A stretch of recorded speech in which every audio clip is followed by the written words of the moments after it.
Hi, it's Pastor Andy with our Monday discipleship video this week. And in the videos tomorrow and Wednesday, I'm going to share a little bit about how Paul intended to share with Rome and to have Rome share with him. But another part of this paragraph that we've looked at this week, Romans 15:22 through 29, does talk about Paul making plans. And so today I want to talk a little bit about planning.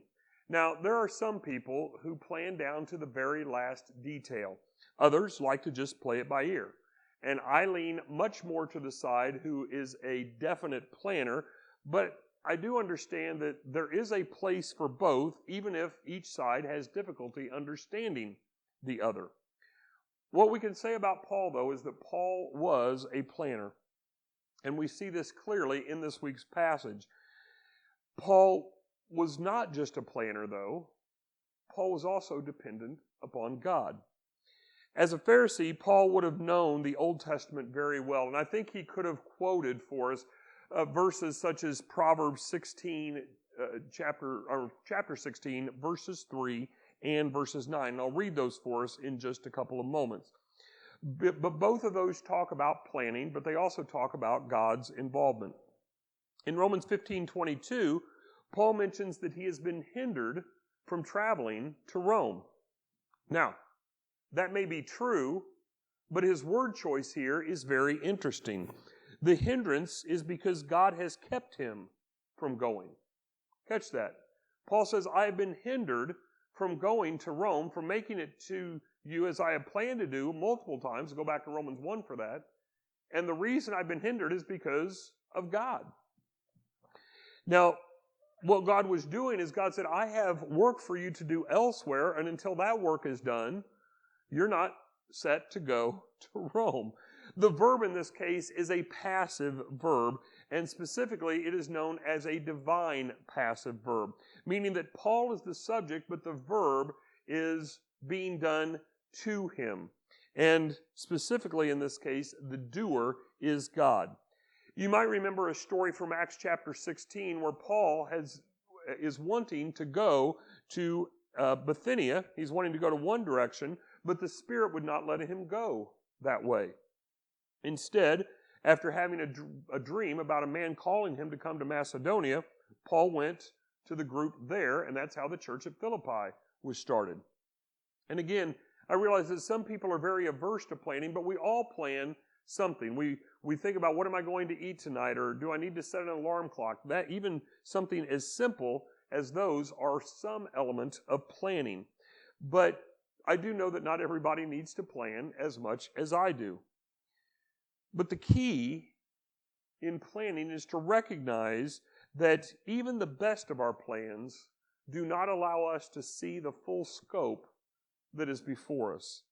I mentioned two verses from Proverbs 16 earlier. Let me read them for us here. Verse 16:3 says, commit your work to the Lord, and your plans will be established. So make plans, do the work.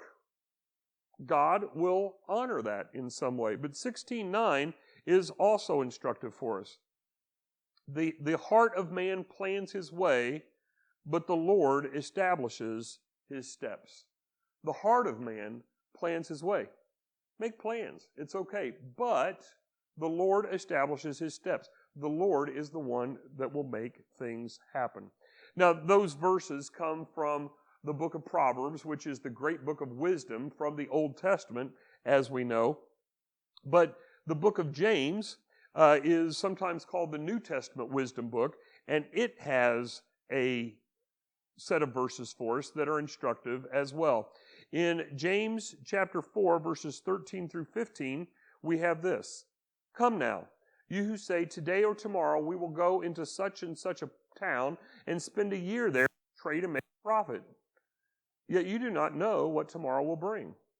What is your life? For you are a mist that appears for a little time and then vanishes. Instead, you ought to say, if the Lord wills, we will live and do this or do that. Again, going back to Proverbs, we can make plans.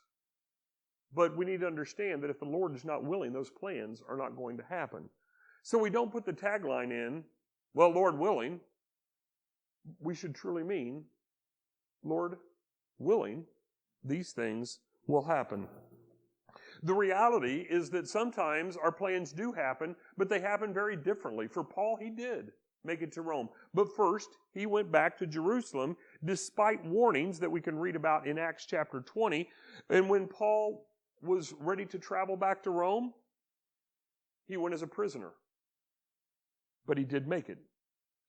We don't know for certain that Paul made it to Spain, but it is possible that he did. One of the early church fathers, whose name was Clement, wrote in one of his letters to a church that says that Paul made it to the western edge, which is even though Portugal is on the other side of Spain, as we know it, Spain was considered the western edge at that particular time. So we can, if Clement is right, then we do know that Paul eventually made his destination of Spain, having gone through Rome.